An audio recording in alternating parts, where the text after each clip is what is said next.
So welcome back to the Matt Rodriguez Show. This is the second episode in the podcast, and I think that this thing is going to be a regular thing for me. I've created a new schedule. I will be dropping every Friday. I'm actually currently recording this at 8 p.m. on a Friday night, just to hit the deadline. So on this episode, I will be answering a few questions. I put out an AMA on my Instagram stories a few weeks back, and I had a few questions, and I sifted through them and picked the best ones. So, also, I recently just got back from the Bahamas filming a project with Andrew Schultz and Lil Duval for the Brilliant Idiots podcast.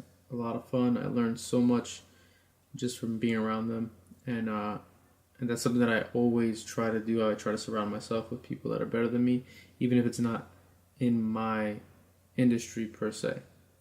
And if you do photo or video, entertainment is pretty much your industry. It's like an extension of that. So if you want to check out the podcast, I'll drop a link below so you can listen to it. And also they're dropping the video soon on their YouTube channel. I also think I figured out where I want to retire when I get old. Definitely the Bahamas. So let's get into this AMA segment. I received numerous questions. I'm not going to make it seem like I received 1,000 questions, but I received more than what I anticipated. So I just narrowed it down to a few questions. So question number 1 is, who inspires you? Now, as cliche as it's going to sound, I'm inspired by everything that I experience, everything that, the people that I come in contact with and interact with. Sometimes I'll get an idea, triggered while I'm on my way to the store to go buy food, or running an errand, or you hear, there's really no telling where creativity is going to come from. So, but the key is to not just be inspired, but to act on it in that moment. Like, if you get an idea, write it down, Or if you get an idea that you can act on in the moment, then just act on it. I meant to do this quick edit. I got inspiration, boom, just do it right then and there. Because honestly, the feeling of inspiration is kind of fleeting. Like, if you depend on inspiration, you won't do anything. So you have to know how to motivate yourself and just push through and get things done. But a huge inspiration for me in terms of people is my mother, right? I know that sounds cliche, when musicians and rappers get on stage and the first person they thank is their mama. But it's true. It's true. I would like to say that I get all of my great qualities, my best qualities come from her. She taught me a lot about being consistent, perseverance, and just seeing things through. So all my good qualities come from her, I could say. My sister's also an inspiration, being that since she was a little girl, she always wanted to be a lawyer. And she actually brought that to fruition. And it's crazy because since she was like 8 years old, she would say, I'm going to be a lawyer, this, that, and the third. And when you're a kid, you don't think anything of it. But then I saw it all materialize, First she gets a scholarship, athletic and educational scholarship, or academic scholarship, I'm sorry. And boom, she just really kind of created her own path, blazed her own trail, into where she wanted to go. And that's, to me, that will forever be an inspirational come up story, and it's all real, it's all true. So,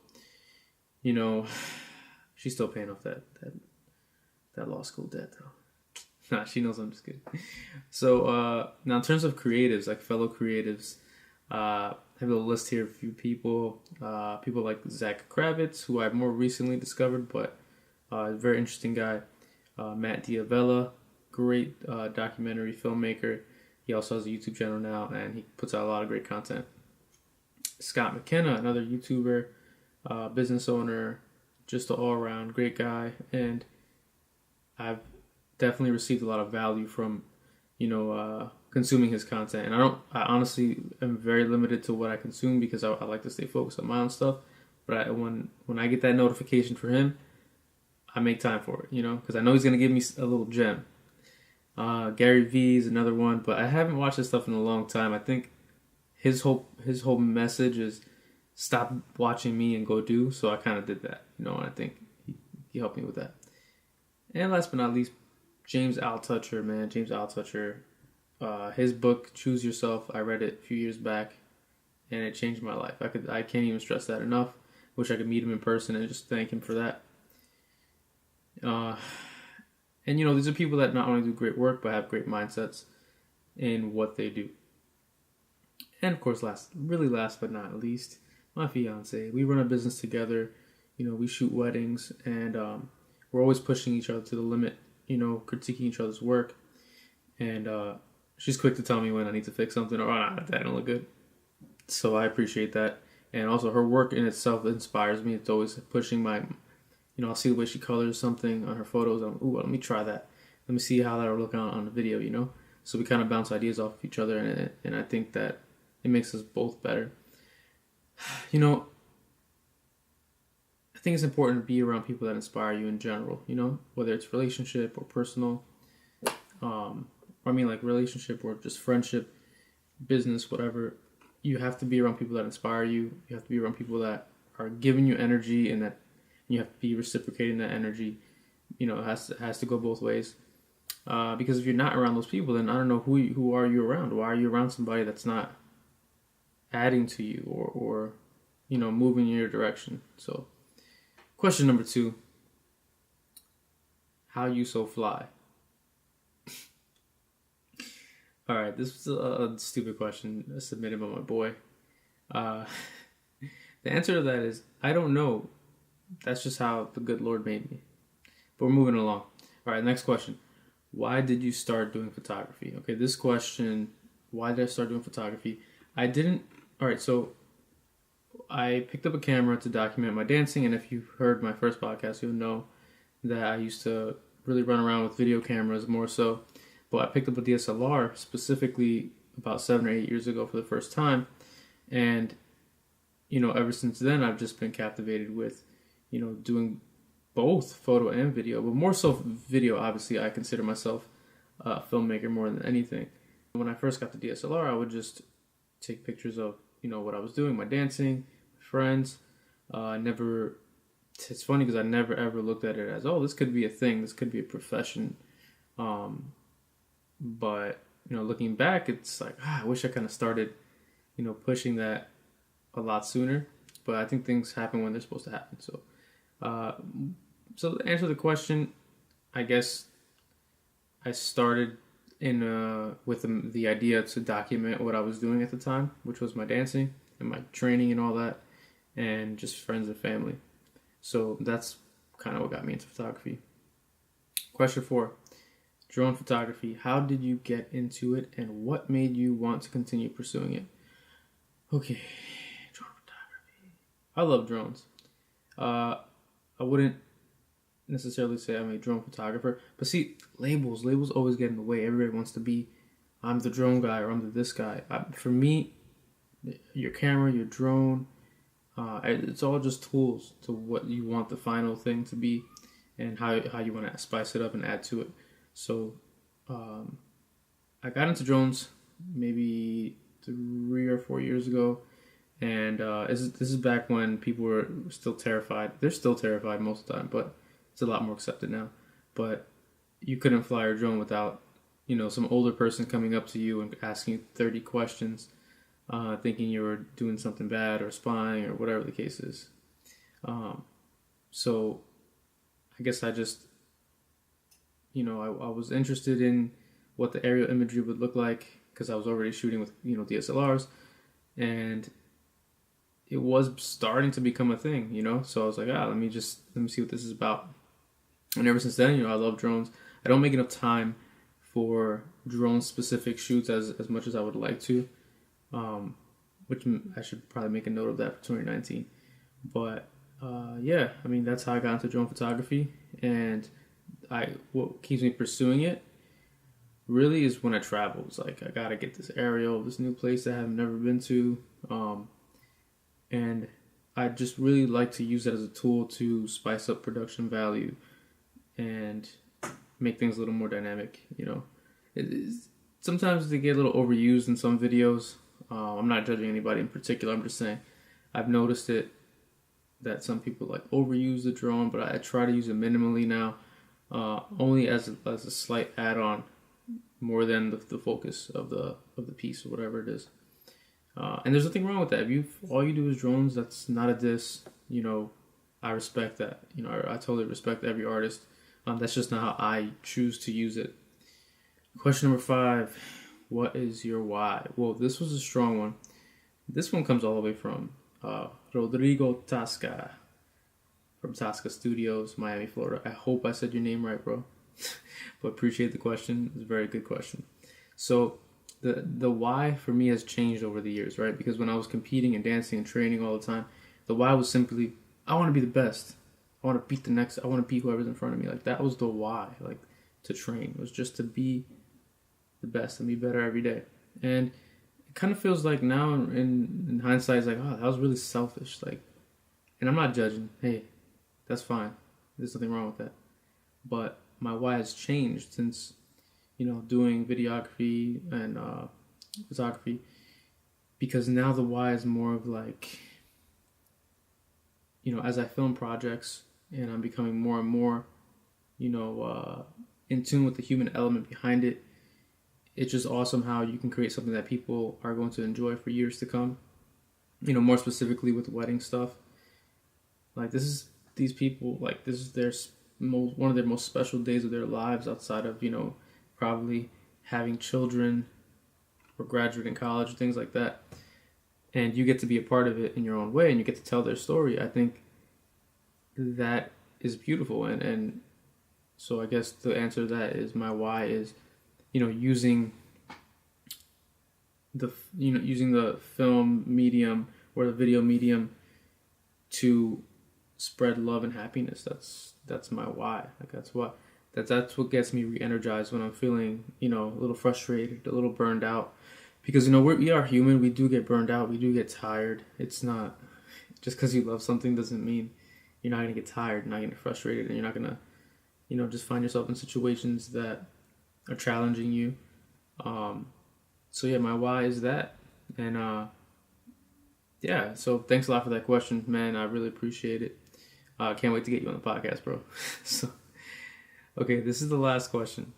What has been the biggest challenge you faced when pushing your dreams? Okay, so this question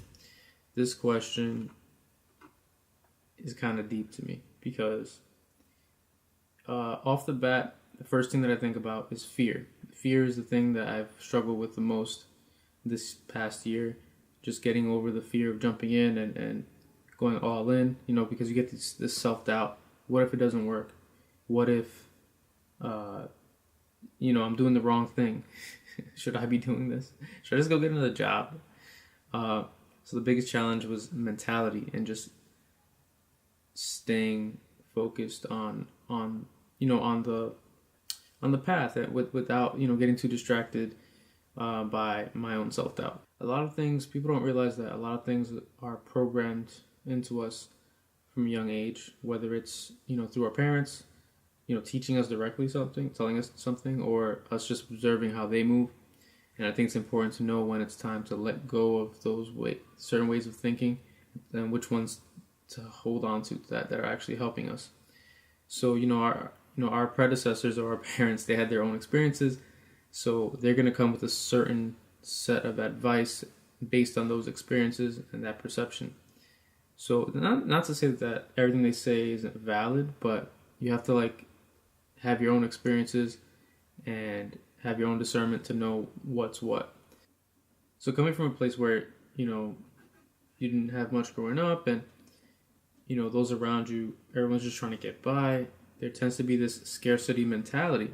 Now, what is a scarcity mentality? The scarcity mentality is a belief that there isn't enough. There's not enough for you, there's not enough for people in the world, and most likely most people would also believe that if someone does have more than enough they need, or aka if they're rich or well off, that they're bad and they have to do something really evil to get there. And I think that's such a misconception and a really narrow way to view the world. and it does nothing but hold people back. And that's another thing that I had to break through. And this is more like over the last few years. That's the huge breakthrough for me, was realizing that no, like, you really could do most of what you want, right? Because I want to say, I would love to say you could do anything you want, but like the chance of you, let's say if you want to be an astronaut, the chances of that happening is very tough. But if you live in America, you live in a first world country, and you have a business idea, I feel you can do it. It's just a matter of how bad do you want it, because we all have different circumstances, we all have different upbringings. So for me, the last few years was like a really soul search, a real journey into figuring out who I really am. And, so because this question is asking the biggest challenge pursuing my dreams, and I guess I initially tied that to the business, but I think this is a much deeper question, and it's been quite the journey, just discovering what I'm really capable of, breaking free of old ways of thinking that were either passed down or just ways that I've been thinking for a long time, and I thought it was the correct way.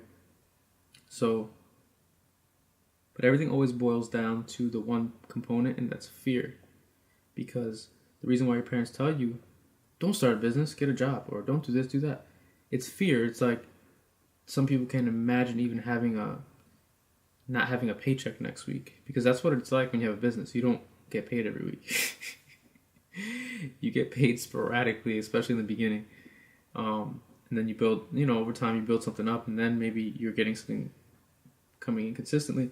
But there is risk involved. But that never scared me. The risk never scared me per se. It was more like direction, not knowing, oh, this is the right direction. Sometimes you just have to pick something you like and just run with it and figure it out as you go. That's what I've learned. So I'm not sure if I even answered the question. I kind of went off a little bit. I think people really underestimate the value and the power of your mindset and actually taking action in what you're doing, right? And it's really simple. I feel like once you have like certain breakthroughs, things become easier and easier. Like, for instance, everyone wants to be a millionaire, right? But no one wants to learn how to make $1,000 first. You can't make a mill if you don't know how to make 1,000, right? So figure out how to make 1,000. Okay, how to make 10,000? It's math. It's simple math, right? But you're not even get to the first 100 if you're too caught up in the reasons why you can't do something. So you have to move past that and say, what can I do? Even if it's the smallest thing. Sending an email, sending a text, sending a DM to someone that you want to connect with, that's in your field, that you feel like you can add some value to them. And that's another thing. You want to actually try to add value to somebody. Like, no one's just going to give you anything in life. That's what I've learned on this journey. No one's going to give you anything. At the core, we're really just creatures that are moving for ourselves, right? Of course, we care about other people and we try to help it when we can. But if everyone's just on go mode, you got to figure out, okay, how can I intersect with this person and help them on their journey while simultaneously helping myself? And that's the name of the game, really. And people don't want to accept that, because some people live in this romanticized world where, if someone really cares about me, they're just going to give me a handout and just help me with this and that. And that's just not how it works. And I hope I'm not coming off as negative. I'm really not trying to be negative. I think I'm just giving the same similar hard talk that I've been given that really helped me. And it's based on experience, man. Like, no, the world owes you nothing. People owe you nothing. And the only way to truly start making progress is to create value for other people. And that's just it. That's for everything across the board. Business, whether it's your job, whether it's, your relationship. Everything is built on service to other people. And I think that's just part of my message today. So that last question turned into something completely different, but it was a great question. It really made me think. But anyways, that's the end of that AMA, I guess. I mean, I think it ended a while ago. But a big thing that I'm trying to eliminate are distractions. Cell phones are the biggest distracting force ever created. It's like you stop to answer a text and then something else happens and then something else happens, notification. And before you know it, I'm editing 1 minute and I'm watching a funny video next. So I had to cut that out. Like I now I do everything in time blocks where I just, if I'm editing from 1 to 4, let's say that's random time, 3 hours, right? I don't answer texts. I might see them come in, who it is, not answering. And I've had a few upsets over that because we live in a world where we're all so instantly connected, and I just need. I had this thought in my mind. I just need to hear from this person. It's like, yo, relax. Relax.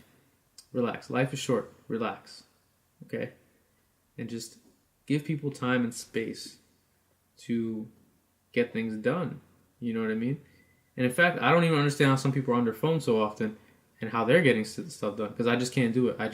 I need to put my phone away, put on Do Not Disturb, slide it to the side, and not even worry about it. It's because for me, I know there's been studies on this and how your focus, if you break focus for even just 30 seconds, it'll take you another 20, 30 minutes to get realigned with what you were doing and refocus.